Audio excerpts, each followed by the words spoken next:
pode acontecer de mal em relação aos produtos para poderem fazer as suas escolhas. E sabem que nos sites das marcas e nos sites das lojas, tanto dos fabricantes como das lojas, não vão aparecer os aspectos negativos. E, portanto, junto aos outros consumidores, é possível saber o que é que se passa de mal relativamente aos produtos. Razões de escolha dos sites, possibilidade de comparar produtos e preços, pré-definição de características que se procura no produto, isto é, fazer seleções a partir de determinadas características, preços mais baixos, informação bem organizada, opiniões de consumidores, questões de sortido, aparecem aqui como razões.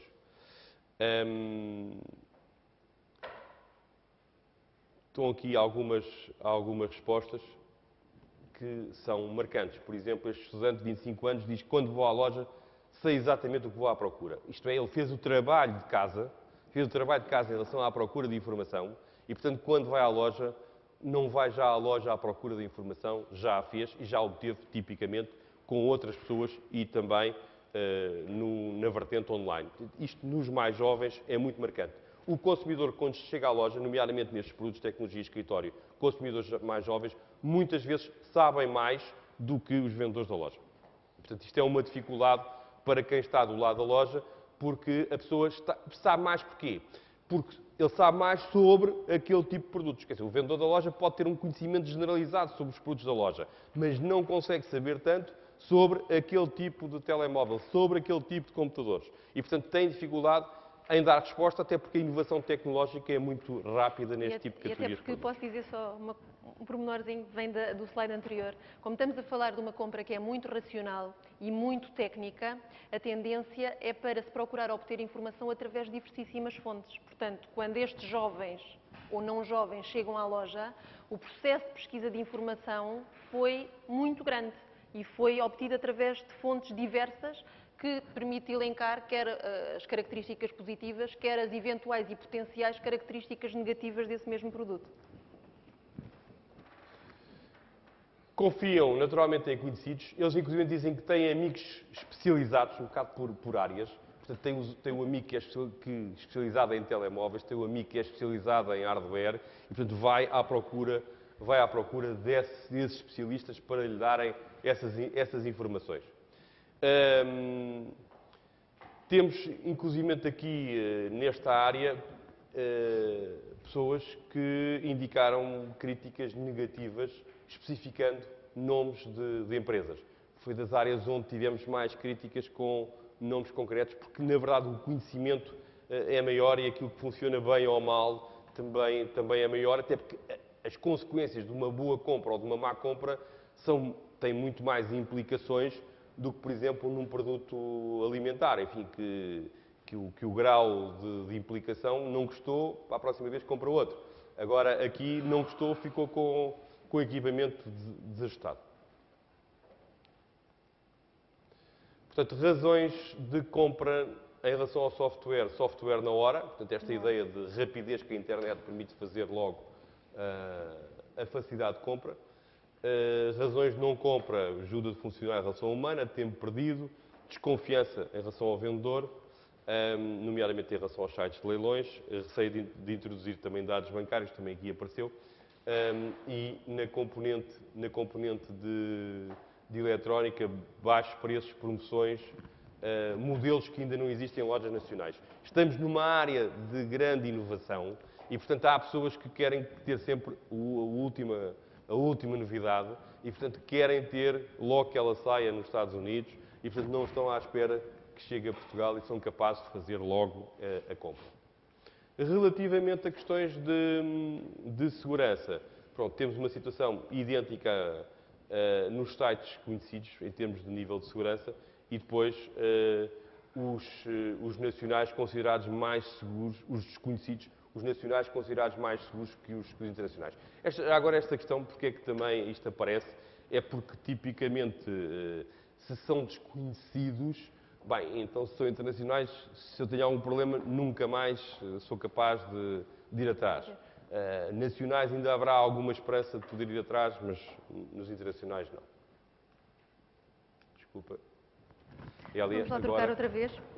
Bom, E chegamos então à terceira fase deste estudo e, em termos de grandes dimensões, à segunda fase. Portanto, o estudo empírico, quantitativo e, neste caso, por macrocategoria. O que é que aconteceu aqui? Isto é um percurso. Portanto, nós começámos por fazer a revisão de literatura, este enquadramento que eu comecei por apresentar. Extraímos deste enquadramento aquilo que nos pareceram as variáveis mais relevantes, determinantes, potenciais das compras online. Fomos depois caminhando, portanto, procurámos validar esta nossa percepção em termos nacionais. Como? Na primeira fase, com o tal estudo quantitativo exploratório, que nos permitiu desde logo estabelecer as relações e as idiosincrasias entre aquilo que é a pesquisa de informação e a eventual compra online. Numa segunda fase, nestes últimos momentos em que o meu colega Pedro Dionísio apresentou os resultados destes focus group, portanto, perceber se as pessoas, no meio de uma discussão, de facto, consideram tão relevantes as variáveis que, aparentemente, o enquadramento também valoriza no que diz respeito à compra online. E vamos então para esta terceira fase, que é procurar validar isso. Eu devo dizer que este estudo quantitativo, com 1.712 respondentes, é de facto um estudo alargado. Do ponto de vista estatístico, nós tínhamos milhares de outputs que entendemos não introduzir em termos daquilo que foi o relatório final entregue à CCP e muito menos agora em termos daquilo que é a edição do livro. Portanto, aquilo que apresentamos aqui são as extrações que nos parecem mais relevantes. E a esse nível, começamos por vos apresentar aquilo que foram os sites mais referidos por cada uma das macrocategorias. Portanto, é relativamente direto concluir que, no caso do estilo de vida familiar, é o continente o site mais referido. Porquê? Porque a categoria mais relevante também vai ser, como vão ver no slide seguinte, a alimentação. Portanto, existem aqui muitas coerências e uma ligação forte entre o estudo exploratório e este segundo estudo. Em relação ao estilo de vida pessoal, temos o Booking como o site mais referido, porque as viagens ganham especial relevância. Em relação ao entretenimento, temos a Amazon. E em relação à tecnologia e escritório, apesar de algumas críticas colocadas à organização no que diz respeito aos focus group, de facto a Pixmania é a loja virtual com maior nível de frequência. Veja-se, a título de curiosidade, que o eBay, ou que a eBay, aparece referida em todas as macrocategorias. Portanto, é de facto uma perspectiva muito full concept que permite, no fundo, eu conseguir quase tudo se me deslocar ao eBay. Em relação aos produtos mais comprados por macrocategoria, portanto, eu volto a sublinhar que neste caso nós só inquirimos, estes 1.712 respondentes são indivíduos que compram online e, portanto, o que é que eles compram mais no estilo de vida familiar? Compram mais, efetivamente, a alimentação, bebidas e tabaco. Sendo que, naturalmente, subdividíssemos esta microcategoria, teríamos a alimentação como o principal grupo comprado. Temos, em relação ao estilo de vida pessoal, no estudo exploratório, se ainda se recordarem, nós apresentámos o exemplo das viagens, muito concretamente, porque de facto a compra média de viagens, o valor médio é superior. No entanto, a frequência é maior neste estudo no que diz respeito a este tipo de produto, moda, joias, lingerie e equipamentos desportivos. Portanto, nós tivemos de facto aqui a necessidade de agrupar, enfim, é discutível colocar os equipamentos desportivos em simultâneo com a moda, joias e lingerie, mas foi uma forma que nos pareceu relativamente coerente em termos de comportamentos. Em relação ao entretenimento, temos, à semelhança do que já tínhamos obtido no estudo exploratório, como tipo de produto mais comprado, os livros, revistas, jornais e material de e-learning, e veja-se que de facto a imprensa escrita vive hoje grandes dificuldades porque cada vez mais nós procuramos fazer uma leitura, ser leitores assíduos, mas numa perspectiva virtual. Eu li muito recentemente o Financial Times, já tem mais subscritores online do que físicos. E na tecnologia e escritório, temos aqui a eletrónica como tipo de produto com maior frequência de compra, com uma proximidade muito grande do hardware. Depois temos este modelo que deixa os académicos sempre muito excitados e que, no que diz respeito aos empresários, olham sempre para estes nossos esquemas de uma forma relativamente desconfiada. E, portanto, como eu estou aqui a falar para empresários, deixem-me procurar traduzir isto. A revisão de literatura, o estudo exploratório quantitativo, o estudo exploratório qualitativo, permitiu-nos chegar aqui a um conjunto de conclusões e permitiu-nos considerar um conjunto de hipóteses que nós achávamos que seriam relevantes para vos mostrar no final. E que têm a ver, sobretudo, com aquilo que são os determinantes fundamentais das compras online. Eu acho muito curioso referir-vos aqui um aspecto. Este primeiro determinante, esta primeira variável, que são as percepções, inclui aqui uma percepção fundamental, que é a percepção de preço. Quando eu fiz a apresentação do State of the Art, mostrei-vos um estudo de 2002, do Ripstein, que diz que o preço é fundamental para a angariação de um cliente, deixa de ser fundamental quando falamos de fidelização de clientes. Isto leva-nos a reforçar um bocadinho, outra vez, a questão da mudança. De facto, as coisas estão a mudar muito rapidamente. Nós, muito recentemente, numa reunião que tivemos com uma empresa automóvel, sendo que o setor automóvel vive momentos muito difíceis, fez-nos uma afirmação que eu considero muito curiosa, que é: as marcas automóvel perderam o pudor.